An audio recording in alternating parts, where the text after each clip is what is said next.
Welcome back to another episode of Truly Bedrock. I hope you're all doing well. We have got so much to be getting on with today. But first things first, we have a nameless mule out there. And I asked you last episode for lots of name suggestions, and boy did you come through. In fact, we had so many, it was quite difficult to narrow down, but I have finally made a decision. It was actually chosen by Mrs. B in the end, and I can now introduce you to Mule Brenner. And some of you may know what this is a reference to, many of you probably don't, but Mule Brenner is an actor, and he was actually the lead actor, or one of the lead actors in Westworld, which is obviously a Western film, has lots of animatronic cowboys and things, and it just seemed the most fitting. But there were so many, it was tough between that and Ferris Bueller, to be honest. And they both came from the same person, Steve Smith, so thank you for your suggestion, and Mule Brenner shall hopefully live on forever. But moving on, one of the things I do want to do today is actually sort out these areas here, this sort of top floor area. I think I do want to get lots of bookshelves and things like that up there, and at the moment I don't have any access to those, so we're gonna have to go murder some cows. No. And horses, cows and horses. And why not pigs too? Oh, and sheep, yep. Oh, and chickens, I mean, you are taking up the mob cap. Where are all them cows at?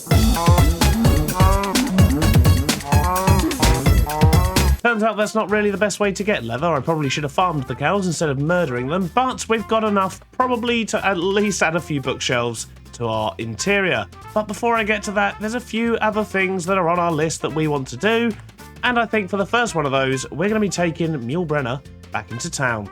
So the reason we're heading back over to Spawn Town is because I need mending on my tools. My diamond shovel especially is looking a little bit worse for wear, but I do need to get mending on everything. And rumour has it, there's mending books for sale in town, and I think there's a bit of a price war going on as well. So, well, seems like a good time to go pick up what we can. What have we got? We've got food, we've got free food, and we've got iron.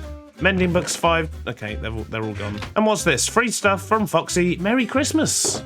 Oh, what do we have? We have string. We have, ooh, gunpowder. I'll take a stack of that. And we have rotten flesh and bones. I'll take a stack of them as well. They'll come in very handy. What? Mule.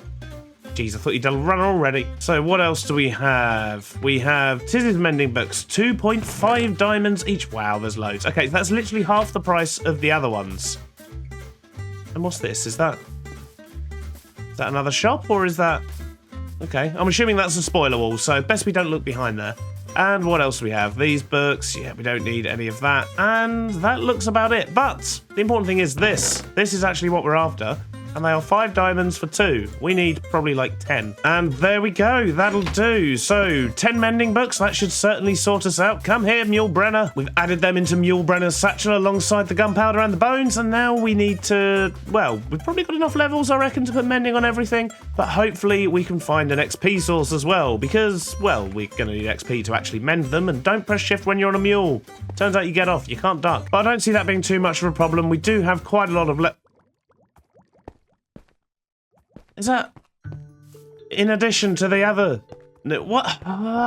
Okay, so it looks like we have yet another build on this hill, and I can't really get a good view of it from down here. We still haven't really looked at what this one is either. This one did sort of pop up at the end of last episode, and I believe it actually belongs to Mr. Zloy. But this other new one, I have absolutely no idea whose that is. How am I supposed to put a tower on my house now? On the plus side, I guess it's nice to have quite so many neighbours, so yeah, not the end of the world, although it does kind of limit our space for an XP farm, which I was going to put there. Not really an issue though, because, well, I have kind of other plans for how we might get XP a bit later on. We're going to try a couple of things out. Enough distractions, let's get mending on all of our tools.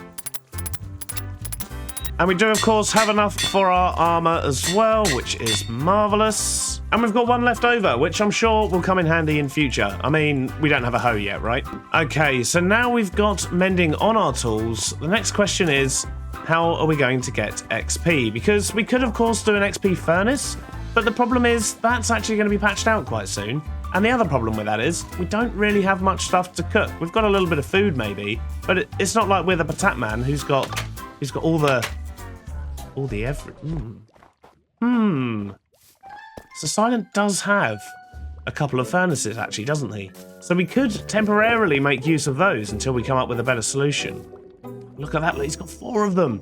Are they all proper XP furnaces? It looks like they might be, you know. You know what? I think they are. I wonder.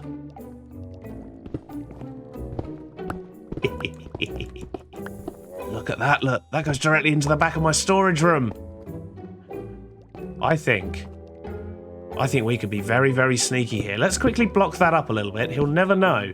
But if we were to sneak in a little door here, we could probably just pop over to silence whenever we needed XP, right? The question would be, where exactly on our wall here will we put the entrance? Because we're going to want it to be, you know, kind of sealed from both sides, really, right? So, I wonder. So I think what I'm going to do is put an entrance here. We'll literally just put a normal door on my side because, well, there's no reason not to. But at the other end of the tunnel, we're going to have to be a little bit more clever because we need to make sure that from Silent's side, it looks like nothing is amiss. Which means, I guess we could put a piston there to do this bottom one here, but this top block is going to be a bit more difficult to actually put in seamlessly because of the way that all of this is laid out. Although in thinking about it, we don't need a whole door. I only need access to this part of the furnace. I literally just need a hole here that can open up. So if we put that block there and put a piston in here, we can pull it back. I think, yeah, that'll all be perfectly hidden, won't it? Excellent. So yeah, if we put a piston there and a little switch there, we can gain access to Silent's XP farm, and he'll be none the wiser. Sneaky Beardstone. So in theory, it's simply just that there, and so on. And then whenever we need XP, we can just do that. We can flick the lever and... Excellent. So simple as that. All we now need to do is open it up like that. And most of the time, there probably won't actually be stuff in here. And I don't want to be using up his lava. So my plan is to bring fuel with me and something to cook each time. And in theory... Oh no, that's a blast furnace. Oh no. Okay, so it's going to have to be ore, isn't it?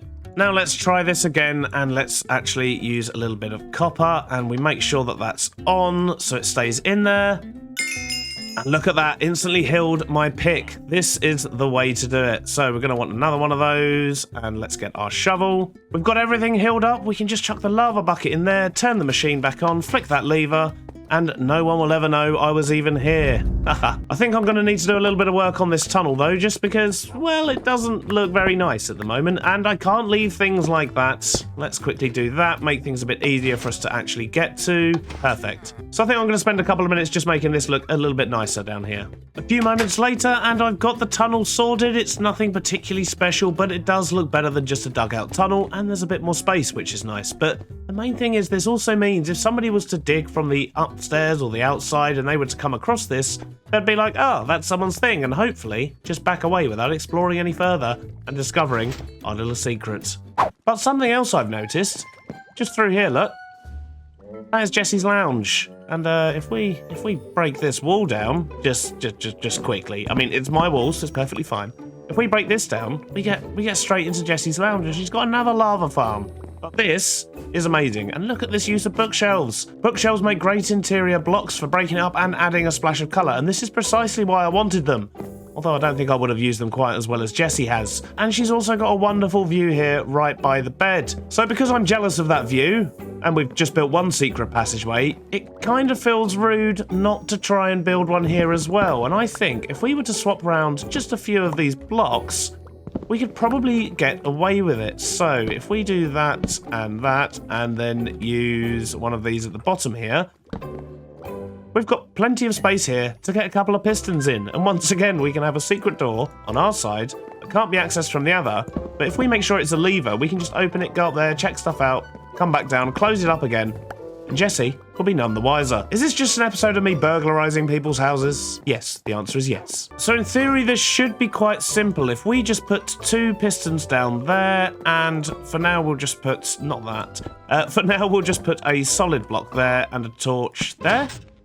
Look at that. And then when it's unpowered, yep, excellent. Okay, cool. So what we now need to do is make sure that that block there can be powered. So we're going to need a couple of spruce slabs in there. Hopefully we've got some spare. We do indeed. Perfect. So in theory, if we just put a lever on the side of this block here, we can do that to open that bit in there. Excellent. We do, of course, want to make this a little bit more subtle than it currently is, though. So how can we hide this?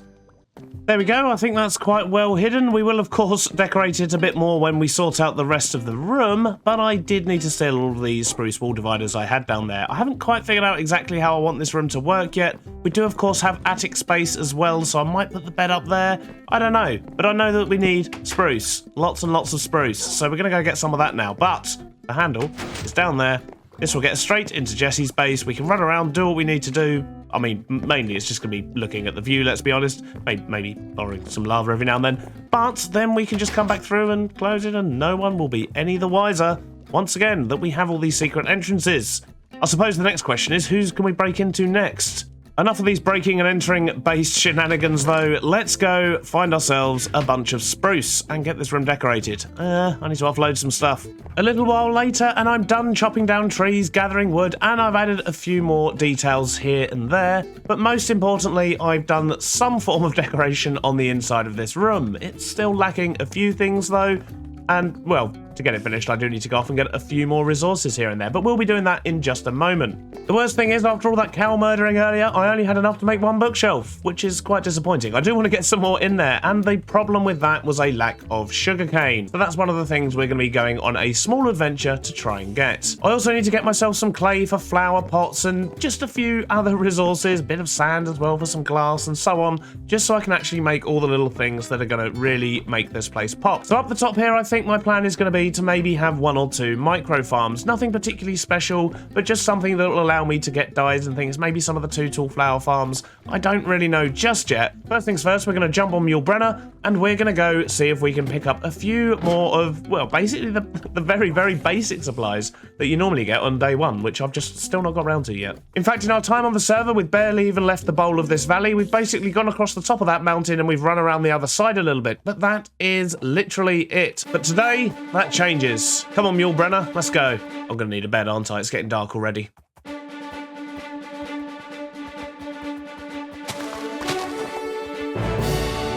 Ooh, that looks like a nice, easy route. Easy now.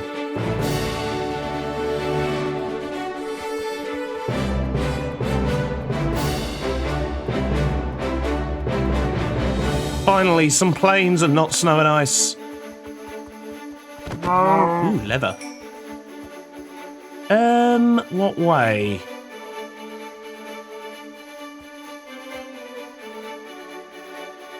Ooh. Pandas.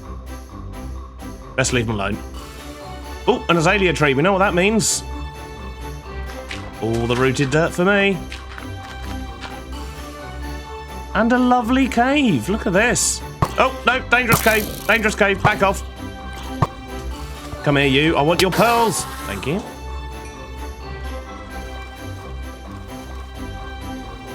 I think I'm lost. Aha. The massive ice floe. And there's a village there as well. That should probably do for overnight.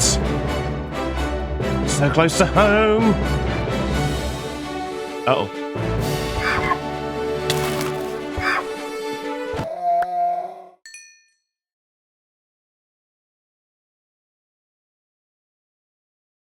But the good news is we made it back with some cool loot. The bad news is we may need to get a new mule. We've literally just named Mule and, well, yeah, you saw what happened. I was trying to dig him out. I didn't mean to hit him. Yeah, bad times.